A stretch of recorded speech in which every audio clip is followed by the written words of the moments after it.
우리 다 같이 시간 일어나셔서 시편 30편 1절에서 12절까지의 말씀 제가 한 절 읽고 여러분 한 절 교독하며 읽겠습니다. 마지막 12절을 우리가 함께 읽도록 하겠습니다. 여호와여, 내가 주를 높일 것은 주께서 나를 끌어내사 내 원수로 하여금 나로 말미암아 기뻐하지 못하게 하심이니이다. 여호와 내 하나님이여, 내가 주께 부르짖음에 나를 고치셨나이다. 여호와여, 주께서 내 영혼을 스올에서 끌어내어 나를 살리사 무덤으로 내려가지 아니하게 하셨나이다. 주의 성도들아, 여호와를 찬송하며 그의 거룩함을 기억하며 감사하라. 그의 노염은 잠깐이요 그의 은총은 평생이로다. 저녁에는 울음이 깃들일지라도 아침에는 기쁨이 오리로다. 내가 형통할 때에 말하기를 영원히 흔들리지 아니하리라 하였도다. 여호와여, 주의 은혜로 나를 산같이 굳게 세우셨더니 주의 얼굴을 가리심에 내가 근심하였나이다. 여호와여, 내가 주께 부르짖고 여호와께 간구하기를 내가 무덤에 내려갈 때에 나의 피가 무슨 유익이 있으리요? 진토가 어떻게 주를 찬송하며 주의 진리를 선포하리이까? 여호와여, 들으시고 내게 은혜를 베푸소서. 여호와여, 나를 돕는 자가 되소서 하였나이다. 주께서 나의 슬픔이 변하여 내게 춤이 되게 하시며 나의 베옷을 벗기고 기쁨으로 띠띠우셨나이다. 이는 잠잠하지 아니하고 내 영광으로 주를 찬송하게 하심이니 여호와 나의 하나님이여, 내가 주께 영원히 감사하리이다. 아멘. 자, 우리 옆에 있는 늘청이들과 인사하며 앉을 때 우리 내일 새벽에 같이 보자고 옆에 있는 사람 붙잡고 손 꽉 잡고, 안 올 것 같은 친구는 더 꽉 잡고 내일 새벽에 만납시다, 봅시다 이렇게 인사하며 앉겠습니다. 내일 새벽에 만납시다, 새벽에 봅시다.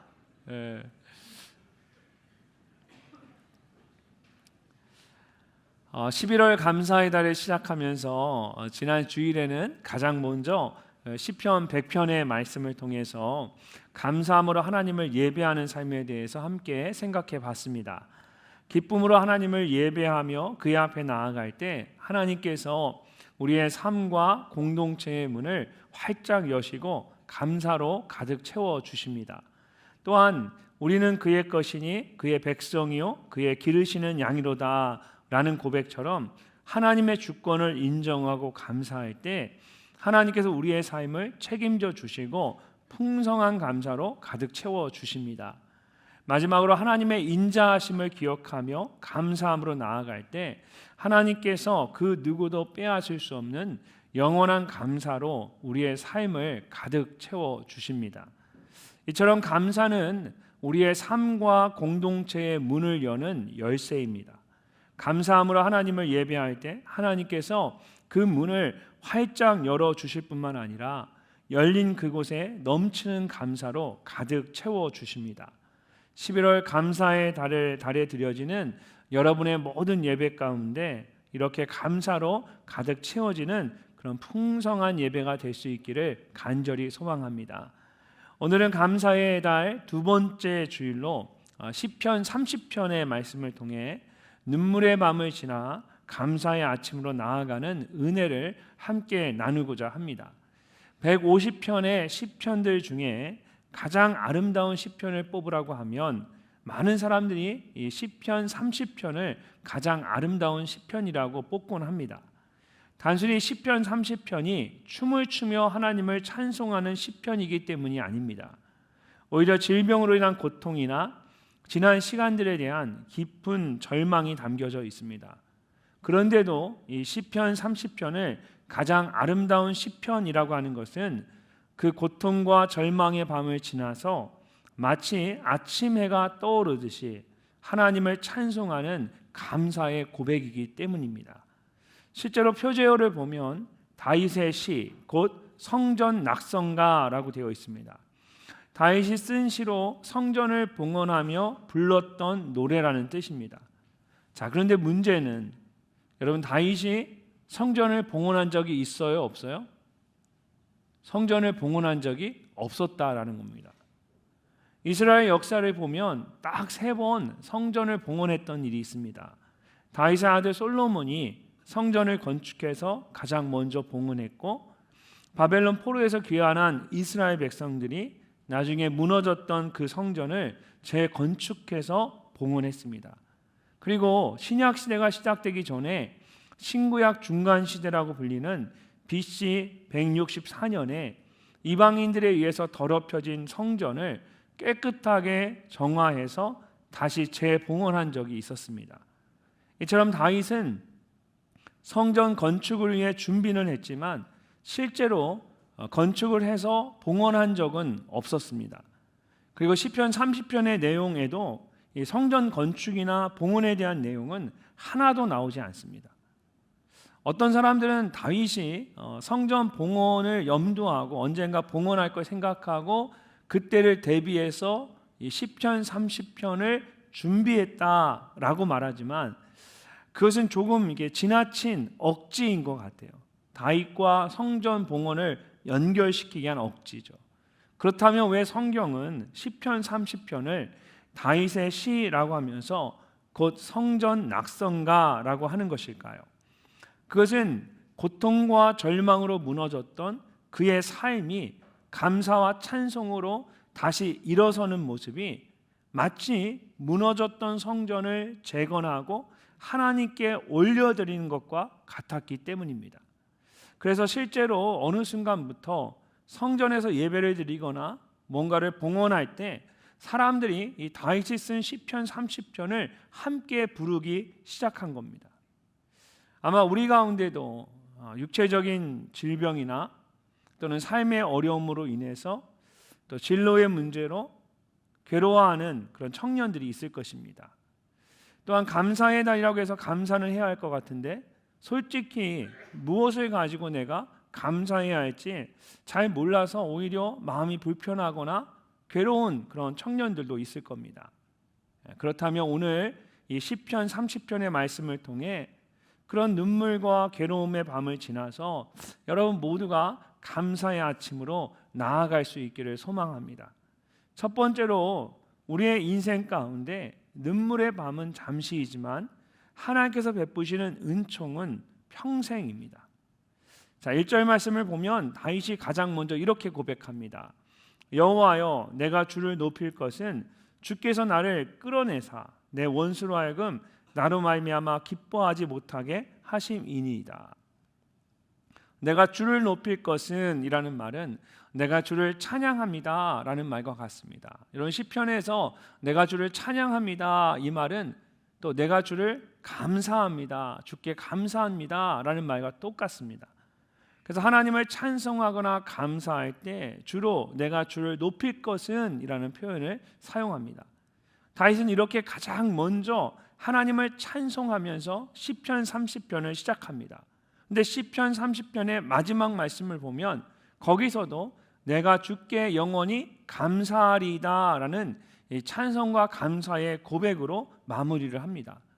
이렇게 시편 30편은 처음과 끝이 하나님에 대한 찬송과 감사로 되어 있습니다. 마치 평생 동안 하나님을 찬송하고 감사했던 이 다윗의 삶을 그대로 보여주고 있는 것 같습니다. 그렇다면 다윗이 어떻게 이렇게 하나님을 찬송하고 감사했던 이유가 무엇일까요?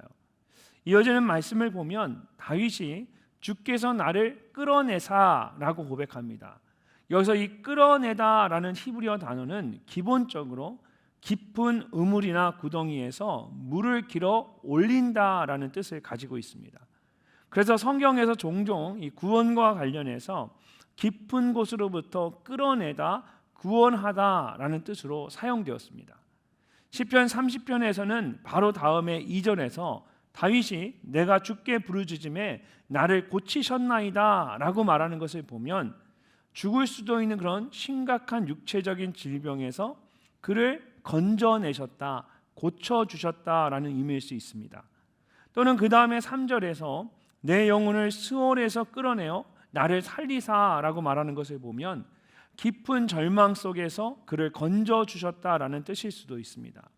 그러니까 모두 다윗의 힘으로는 도저히 벗어날 수 없는 고통과 괴로움을 말하는 것입니다. 근데 하나님께서 그에게 손을 내미셔서 그를 그 깊은 곳에서 건져주셨습니다. 그러면서 그가 분명하게 깨닫게 된 것이 있었습니다. 자, 5절 말씀을 함께 읽어보도록 하겠습니다. 그의 노염은 잠깐이요 그의 은총은 평생이로다. 저녁에는 울음이 깃들을지라도 아침에는 기쁨이 오리로다. 아멘. 그가 깊은 수렁과 같은 웅덩이와 같은 그런 깊은 괴로움과 고통 가운데 빠졌는데 하나님이 그를 그곳에서 이렇게 건져 올려 주신 거예요. 근데 그런 과정을 통해서 다윗이 깨닫고 고백한 것이 방금 읽은 5절 말씀입니다. 그의 노염은 잠깐이요 그의 은총은 평생이로다. 때론 하나님께서 우리에게 무섭게 진노하실 때가 있습니다. 다윗이 그의 노염이라고 말했는데 여기서 이 노염이라고 번역된 히브리어 단어는 원래 호흡을 하는 수단으로 코나 콧구멍을 나타내는 말입니다. 근데 사람이 화가 나면 어떻게 됩니까? 여러분 자신을 생각해 보면 돼요. 여러분 화나면 여러분 어떻게 변해요? 씩씩거리면서 콧구멍이 막 벌렁벌렁 거립니다. 그러면서 불이 나는 것처럼 뜨거운 막 콧김을 뿜어내기도 합니다. 여러분 그렇게 화낸 적이 없나 보구나. 저는 예수님을 온전히 만나기 전에 그랬던 적이 있었고요. 아이들이 어렸을 때 키우면서 그랬던 적이 있습니다.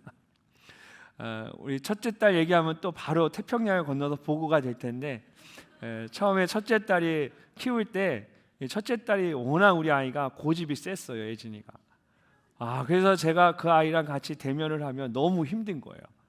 그래서 저를 그렇다고 그 어린아이를 뭐 어떻게 할 수도 없고 그래서 제가 씩씩거리면서 코가 벌렁거리고 진짜 콧바람이 황황 그 소리가 날 정도로 이렇게 씩씩거리고 그랬던 적이 있는 것 같아요.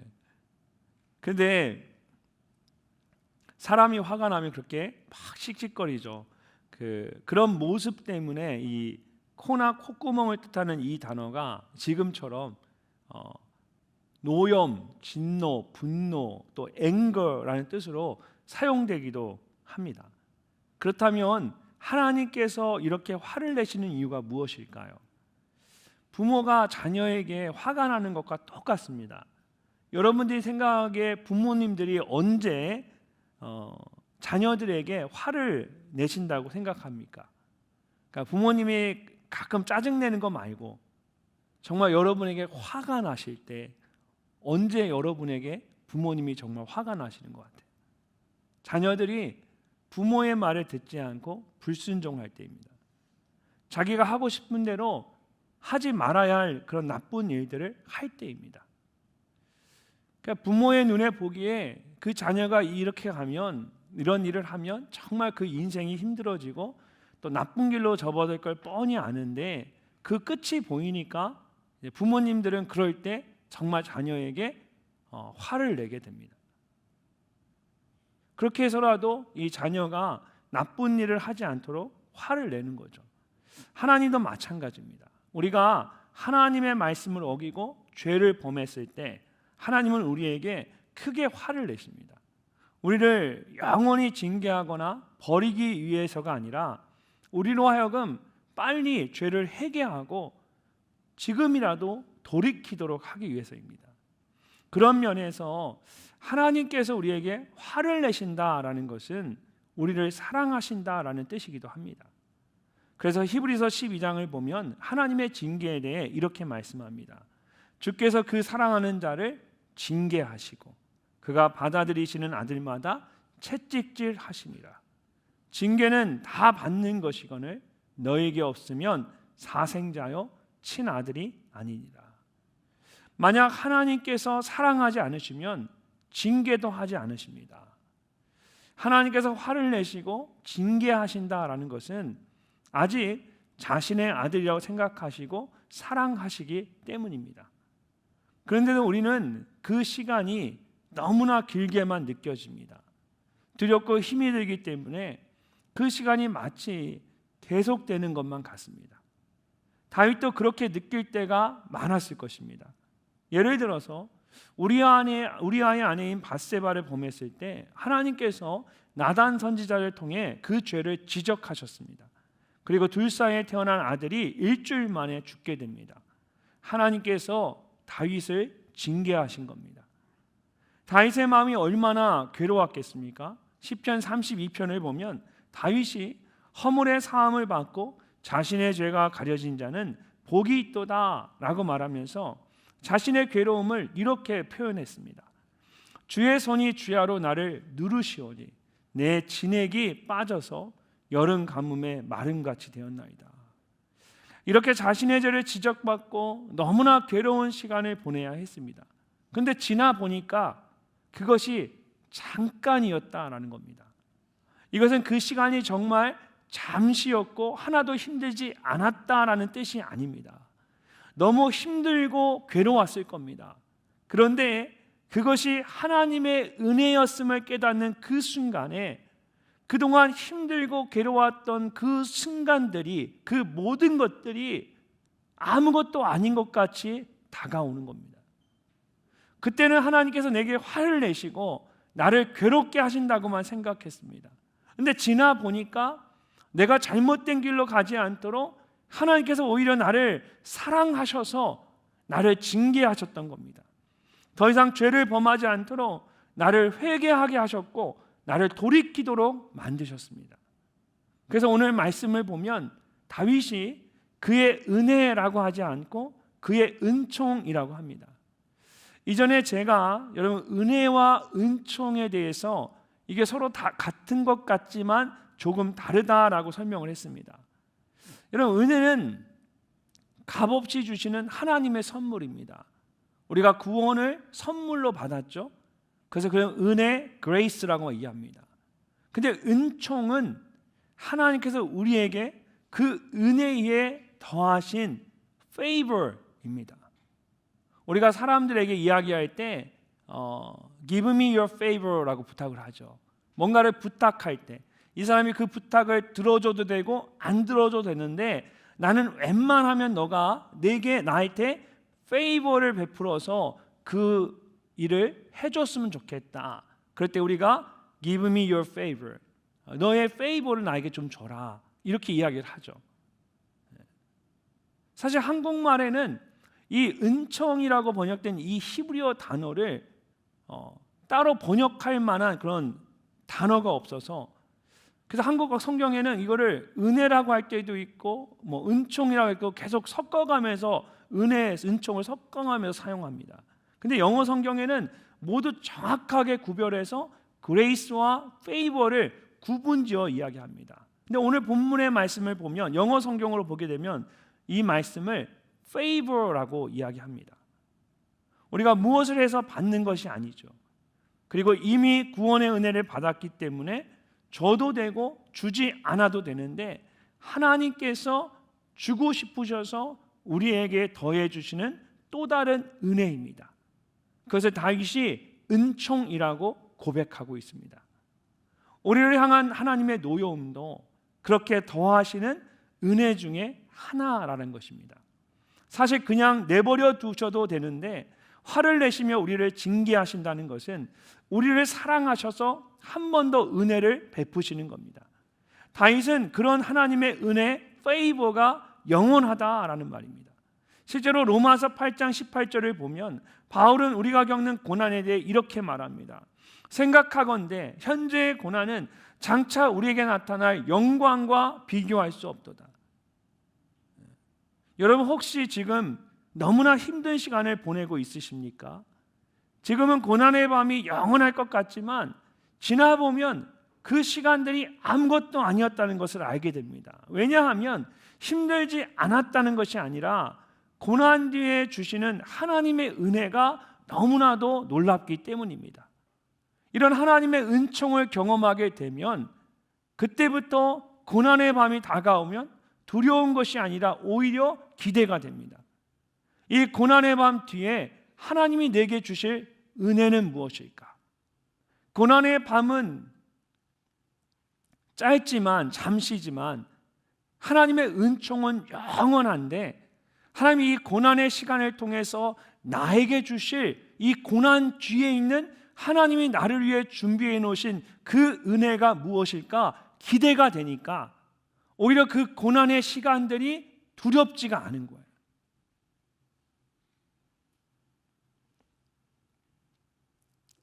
사랑하는 늘청 여러분, 5절 말씀을 다시 보시면 다윗이 저녁에는 울음이 깃들일지라도 아침에는 기쁨이 오리로다 라고 말합니다.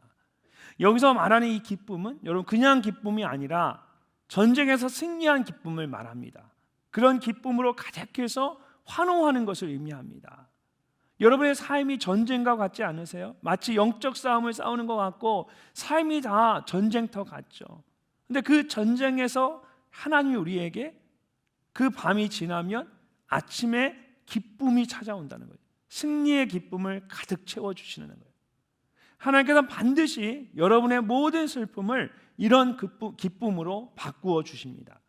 어두운 밤이 지나면 아침의 해가 밝게 떠오르듯 여러분의 삶에 승리의 기쁨을 가득 채워 주실 것입니다. 그러므로 오늘 다윗의 고백처럼 눈물의 밤은 잠시이지만 하나님의 은총은 영원하다는 것을 믿고 하나님께 감사하는 여러분이 되시기를 주님의 이름으로 축복합니다. 두 번째로 우리가 교만함을 회개할 때 감사는 다시 살아납니다. 여러분 다윗은 왜 괴로움과 고통 가운데 있었을까요? 수월과 같은 깊은 응정이에 왜 던져졌을까요? 하나님께서 그에게 크게 진노하신 이유는 무엇일까요? 6절 말씀을 보니까 다윗이 이렇게 말합니다. 내가 형통할 때에 말하기를 영원히 흔들리지 아니하리라 하였도다. 이 형통하다라는 말은 편안하다, 고요하다, 태평하다라는 뜻으로 모든 것이 잘 되고 어려움이 하나도 없다라는 뜻입니다. 제가 태어나고 자란 곳이 대전의 태평동입니다. 어려서부터 친구들이 저를 항상 놀리기를 태평한 동네에서 자란 태평한 친구, 태평하다 그렇게 이야기하더라고요. 다윗의 인생 가운데 여러분 분명 이런 평안한 시간이 있었을 겁니다. 특별히 노년에 모든 전쟁에서 다 승리하고 이제 나라가 크게 번성했을 때 그가 이런 평안함을 느꼈을 겁니다. 근데 문제는 그 다음입니다. 다윗은 그 순간에 스스로 영원히 흔들리지 아니하리라 말합니다. 이 말은 당시에 주로 악인들이 하던 말이었습니다. 시편 10편을 보면 다윗이 악인들은 교만하여 라고 말하면서 이렇게 말합니다. 그의 마음에 이르기를 나는 흔들리지 아니하며 대대로 환난을 당하지 아니하리라.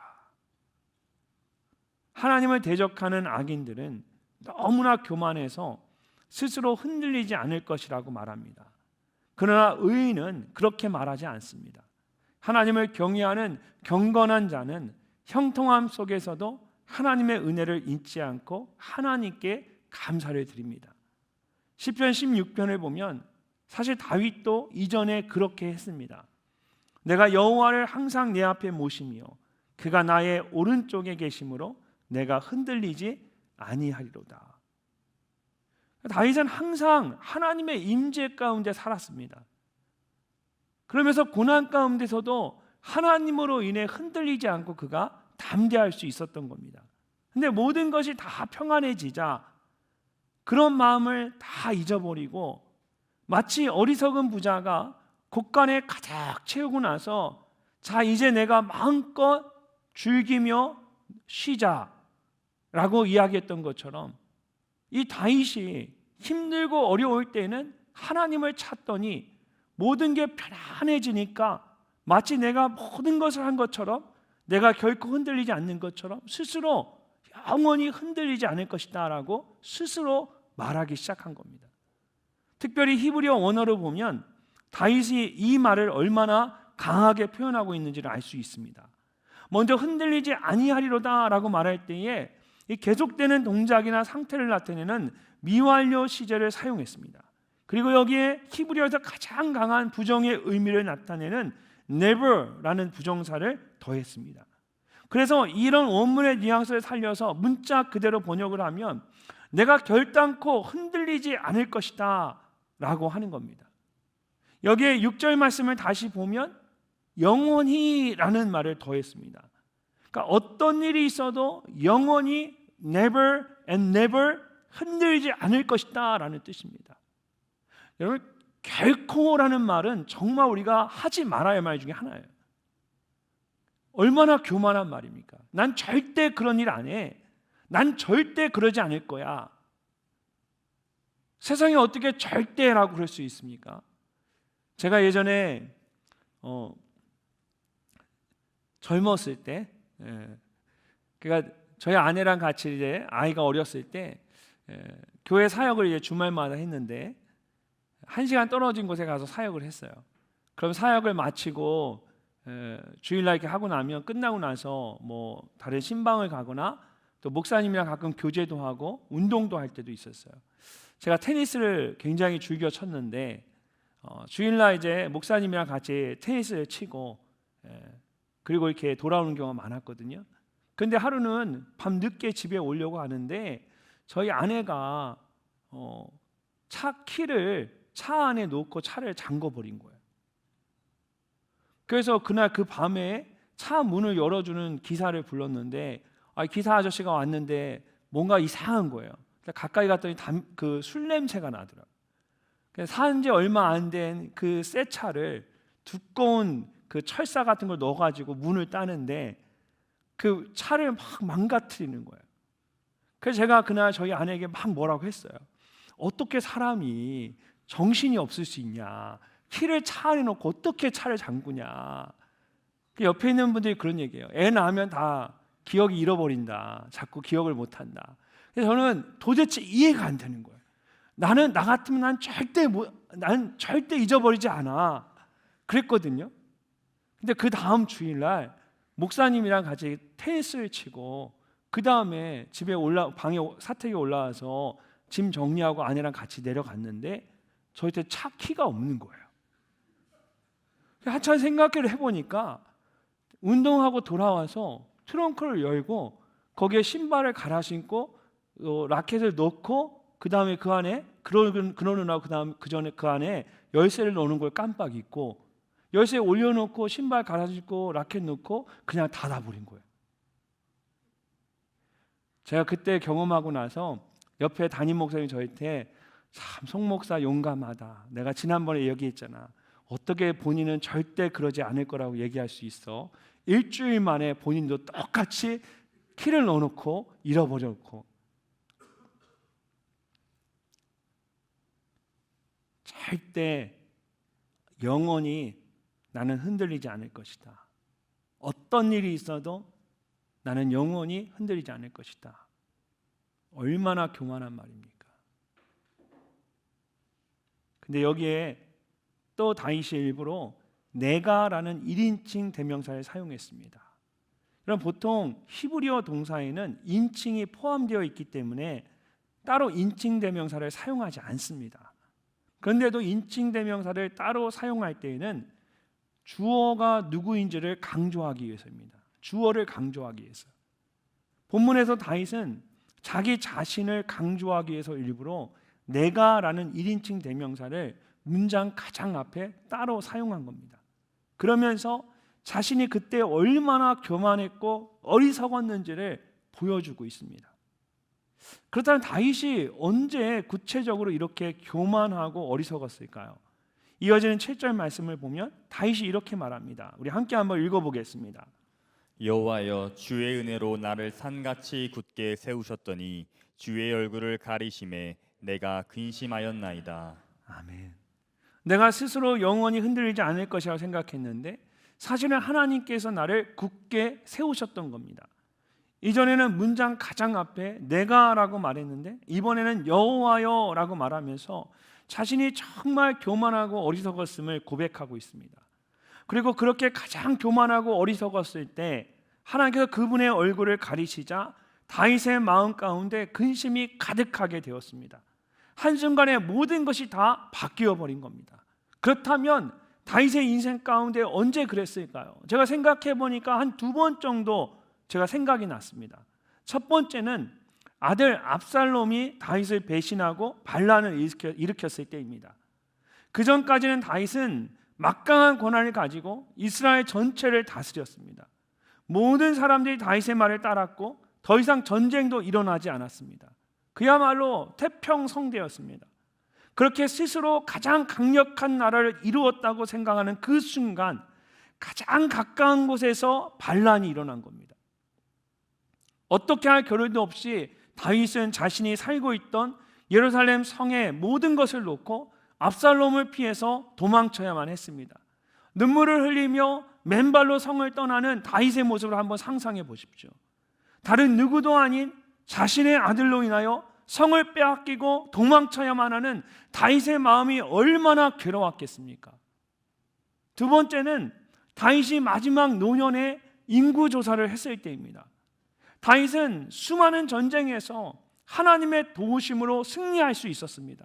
그런데 어느 순간에 자신의 힘과 군사력을 의지하는 교만한 마음이 생긴 겁니다.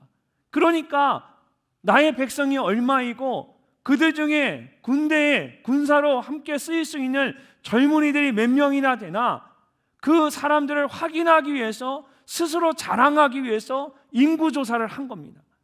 무엇보다 이 중요한 일을 하면서 다윗은 한 번도 하나님께 묻지 않았습니다. 하나님께서 다윗이 저지른 잘못에 대해 책임을 물으셨습니다.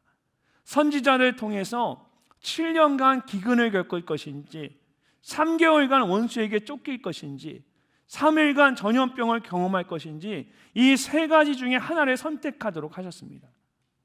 다윗은 3일간 전염병을 선택했는데 이스라엘 전역에 전염병이 돌아서 3일 동안에 7만 명이 죽는 엄청난 비극이 일어났습니다. 정확히 어떤 일 때문인지는 모르지만 다윗이 이런 일들을 통해 자신이 정말 얼마나 하나님 앞에 교만하고 어리석었는지를 깨닫게 된 겁니다. 그러면서 하나님 앞에 간절하게 그가 회개하게 되었습니다. 먼저 8절을 보면 다윗이 여호와여 내가 주께 부르짖고 여호와께 간구하기를 이라고 말합니다. 여러분, 부르짖는 것과 간구하는 것 모두 간절히 구하는 것을 의미합니다. 이렇게 비슷한 뜻을 가진 두 동사를 반복해서 그 의미를 강조하고 있는 거죠. 그리고 둘 다 계속해서 반복되는 동작이나 상황을 의미하는 미완료 시제를 사용했습니다. 그래서 자신의 이 기도가 그냥 일시적인 것이 아니라 지금부터 계속해서 하나님 앞에 반복되는 간절한 기도임을 나타내고 있습니다. 무엇보다 이것은 여러분 10편 30편 안에서 다윗이 여호와의 이름을 얼마나 많이 부르는지를 보면 다윗의 그 진심 어린 회개의 마음을 좀 더 분명하게 알 수 있습니다. 12절로 된 말씀 속에서 다윗은 여호와라는 이름을 10번이나 부릅니다. 그래서 대부분의 문장이 여호와여 여호와여 라는 이름으로, 그 부름으로 시작되는 것을 볼 수 있습니다. 또한 주라는 2인칭 대명사를 13번이나 사용했습니다. 그리고 내 하나님이라는 표현이 2번 나옵니다. 이처럼 다윗은 10편 30편 전체에서 계속해서 여호와의 이름을 부르며 간절히 하나님을 찾고 있습니다. 특별히 10절을 보면 다윗이 이렇게 하나님을 찾았습니다. 여호와여 들으시고 내게 은혜를 베푸소서. 여호와여 나를 돕는 자가 되소서 하였나이다. 다윗은 모든 것이 무너진 그 자리에서 무릎을 꿇고 간절히 여호와 하나님을 찾으며 회개했습니다. 여호와여 내게 은혜를 베푸시옵소서. 나를 긍휼히 여기소서. 나를 도우소서. 이 짧은 기도로 인하여 다윗의 인생이 다시 회복되기 시작한 것입니다. 하나님께서 그를 고치셨고 깊은 수월에서 그를 끌어올리셨습니다. 잃어버렸던 감사와 기쁨을 다시 회복하게 하셨습니다. 이처럼 감사는 단순히 형통함에서만 오는 것이 아닙니다. 나의 교만함을 회개하고 다시 돌이킬 때 하나님께서 내 안에 진정한 감사와 기쁨을 회복시켜 주십니다. 사랑하는 의총 여러분, 혹시 여러분 안에 다윗과 같은 교만함과 어리석음이 있지는 않으십니까? 다윗과 같이 여호와의 이름을 부르며 부르짖고 간구하십시오. 하나님께서 여러분 안에 잃어버렸던 그 감사와 기쁨을 다시 회복시켜 주실 것입니다. 우리의 기쁨과 감사는 단지 외부의 환경이 형통한 것으로 인하여 오는 것이 아닙니다. 여러분, 하나님은 이미 여러분 안에 여러분이 감사하고 기뻐할 이유를 주셨습니다. 그런데 우리가 교만하고 어리석어서 내 안에 있는 이 기쁨과 감사를 잊어버린 겁니다. 그러니까 우리가 자꾸 밖에서 사람들을 통해 세상 것을 통해 이 기쁨과 감사를 찾으려고 하는 겁니다. 사랑하는 유청 여러분, 하나님 앞에 겸손하게 나아가십시오. 어리석고 교만한 것이 있다면 여러분, 하나님 앞에 간절하게 회개하십시오. 그럴 때 여러분 안에 하나님께서 진정한 감사와 기쁨을 회복하는 그 은혜를 베푸실 줄로 믿습니다. 마지막으로 감사는 우리의 슬픔이 변하여 찬송이 되게 합니다. 다윗이 자신의 잘못을 인정하고 하나님께 회개했습니다. 그러자 하나님께서 그의 간절한 기도를 들으시고 그를 깊은 고통과 괴로움에서 건져주셨습니다. 그런 다음에 그에게 어떤 일이 일어났을까요? 자, 우리 11절 말씀을 함께 읽어보도록 하겠습니다. 주께서 나의 슬픔이 변하여 내게 춤이 되게 하시며 나의 베옷을 벗기고 기쁨으로 띠우셨나이다. 아멘. 하나님께서 다윗의 간절한 기도에 응답을 하셨습니다. 그의 슬픔을 춤으로 바꾸어 주신 것입니다. 이처럼 하나님은 단순히 슬픔을 없던 일로 끝내는 분이 아니십니다. 슬픔의 베옷을 벗게 하시고 기쁨으로 덧입게 하십니다. 특별히 다윗이 나의 슬픔이 변하여 라고 말할 때에 이 변하여 라는 의미로 사용한 히브리어 동사는 모든 상태의 근본적이면서 완전한 변화를 뜻하는 단어입니다. 하나님은 다윗의 슬픔을 하나도 빠짐없이 모두 춤이 되게 하셨습니다.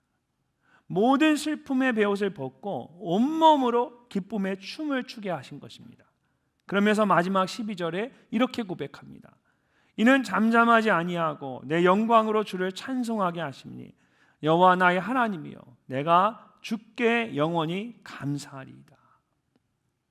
다윗은 다시 춤추게 하신 하나님께 영원히 감사하겠다라고 선포합니다. 특별히 잠잠하지 아니하고 라고 말할 때에 미완료형 동사에 가장 강한 부정을 나타내는 부정사를 사용했습니다. 이것은 문법적으로 영구적인 부정을 나타낼 때 사용하는 특별한 표현입니다. 그래서 그런 뉘앙스를 살려서 번역을 하면 내 영혼이 영원토록 잠잠하지 아니합니다 라는 뜻입니다.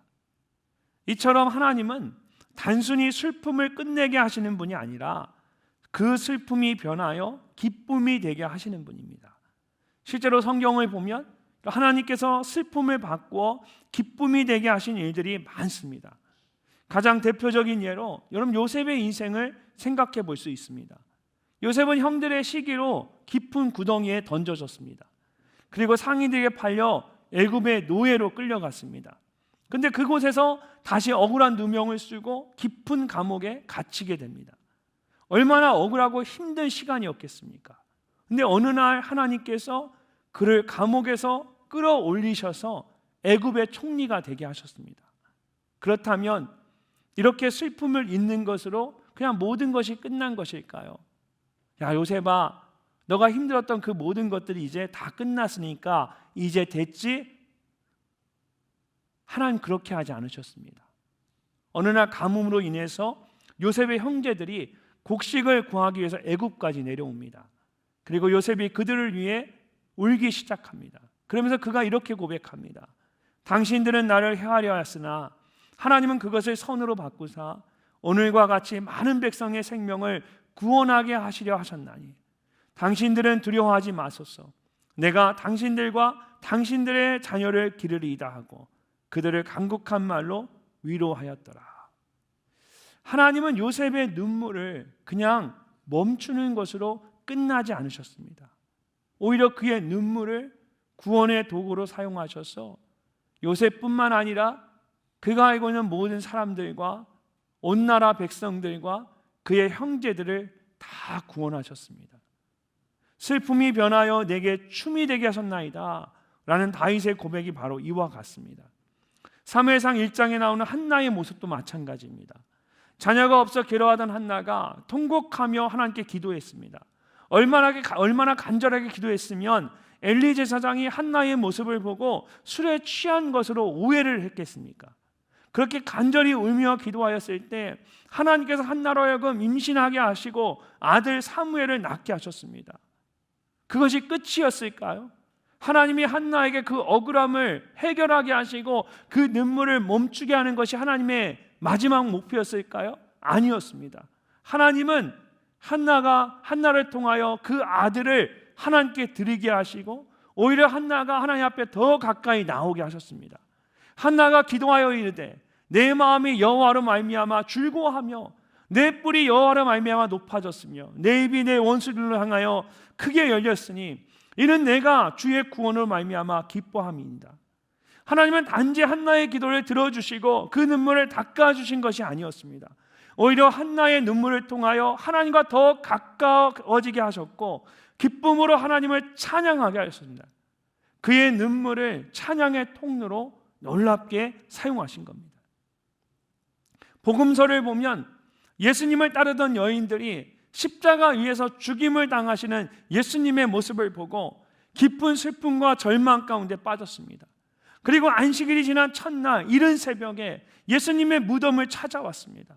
그런데 그곳에 예수님의 시신이 없는 겁니다. 어떻게 할 줄 몰랐던 여인들은 무덤 입구에서 눈물을 흘리며 슬퍼하고 있었습니다. 그때 천사가 나타나서 십자가에서 죽으셨던 예수님께서 다시 살아나셨다는 것을 가르쳐 줍니다. 어찌하여 살아있는 자를 죽은 자 가운데 찾느냐? 여기 계시지 않고 살아나셨느니라. 그 순간 그들의 모든 슬픔이 바뀌어 기쁨이 되었습니다. 다윗이 고백한 것처럼 굵은 베옷을 벗고 기쁨의 춤을 추게 된 것입니다. 실제로 마태복음 28장을 보면 여인들이 큰 기쁨으로 무덤을 떠났다고 되어 있습니다. 여기서 말하는 이 큰 기쁨은 영어로 rejoicing입니다. 사슴이 껑충껑충 뛰듯이 기쁨으로 뛰어가는 것이 rejoicing입니다. 하나님께서 그들의 눈물을 부활의 기쁨으로 바꾸어 주셨고 그들로 하여금 그 기쁨의 소식을 전하는 자로 쓰임받게 하셨습니다. 여러분, 성경에 있는 예만 이야기할 게 아니라 여러분의 삶을 한번 돌아보십시오. 저의 삶을 돌아봐도 제가 눈물로 흘리고 슬퍼할 때 하나님 그 눈물을 닦아주신 적이 수도 없이 많습니다. 근데 하나님은 눈물을 닦는 것으로 끝나는 것이 아니라 그 눈물을 통하여 저에게 항상 놀라운 일을 생각지 않은 귀한 것들로 저희의 삶을 축복하셨습니다. 미국에서 목회할 때 마지막에 가장 사랑하는 청년이 사고로 하나님의 부르심을 받았습니다. 얼마나 슬퍼하고 울었는지 모릅니다. 어느 순간 하나님이 제 눈물을 멈추게 하셨습니다. 근데 그 일을 통하여 하나님이 한 영혼이 얼마나 소중한지를 저에게 깨닫게 하셨습니다.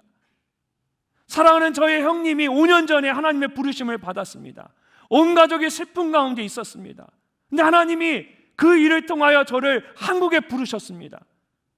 그래서 우리 어머니 아버지를 위로하시고 저에게 더 의미 있는 더 귀한 일을 감당하도록 하셨습니다. 여러분, 하나님은 여러분의 고난을 고난으로 멈추게 하지 않으십니다. 하나님은 그냥 여러분의 눈에 눈물을 닦아주는 것, 그것이 하나님이 여러분에게 주시고자 하는 진정한 기쁨이 아닙니다. 하나님이 정말 원하시는 것은 여러분이 상상하는 것 그 이상입니다. 사랑하는 늘청 여러분, 이처럼 하나님은 우리의 눈물을 그냥 내버려 두지 않으십니다. 오히려 눈물이 변하여 기쁨이 되게 하시고 슬픔의 베옷을 벗고 기쁨의 옷을 입게 하십니다. 하나님은 그렇게 놀랍게 우리의 삶 가운데 매 순간마다 역사하십니다. 혹시 깊은 슬픔 가운데 있습니까? 혹시 여러분 남들에게 말할 수 없는 그런 절망 가운데 있으십니까? 하나님께서 반드시 여러분의 그 슬픔을 기쁨으로 바꾸어 주시는 그 순간이 있습니다. 하나님이 여러분을 위해 준비해 놓으신 더 놀라운 것이 있습니다. 나로 다시 춤추게 하실 그 하나님을 기대하며 하나님께 감사하는 여러분이 되시기를 주님의 이름으로 축복합니다. 다윗은 눈물의 밤을 지나 감사의 아침을 맞이했습니다. 비록 교만하고 어리석었지만 하나님은 그를 버리지 않으셨습니다. 그에게 은혜를 베푸셔서 다시 한번 회개하고 잃어버렸던 기쁨과 감사를 회복하도록 하셨습니다. 사랑하는 늘청 여러분, 이것이 바로 감사의 여정입니다. 감사는 단지 모든 것이 잘 될 때에 드리는 나의 인간적인 감정이 아닙니다. 모든 것이 무너졌을 때에도 다시 한번 간절히 하나님을 찾고 구하는 믿음의 결단입니다. 그럴 때 하나님께서 우리의 눈물을 모두 닦으시고 기쁨과 감사로 하나님 앞에 한 걸음 더 나아가게 하십니다. 그러므로 오늘 이 시간에 다시 한번 감사함으로 하나님 앞에 나아가십시오. 하나님께서 여러분의 삶에 무너진 그 자리를 다시 일으켜 세우실 것입니다. 깊은 고통과 괴로움 속에서 다시 건져 주실 것입니다. 그렇게 눈물의 밤을 지나 감사의 아침으로 나아가는 우리 늘청이들 되시기를 주님의 이름으로 축복합니다.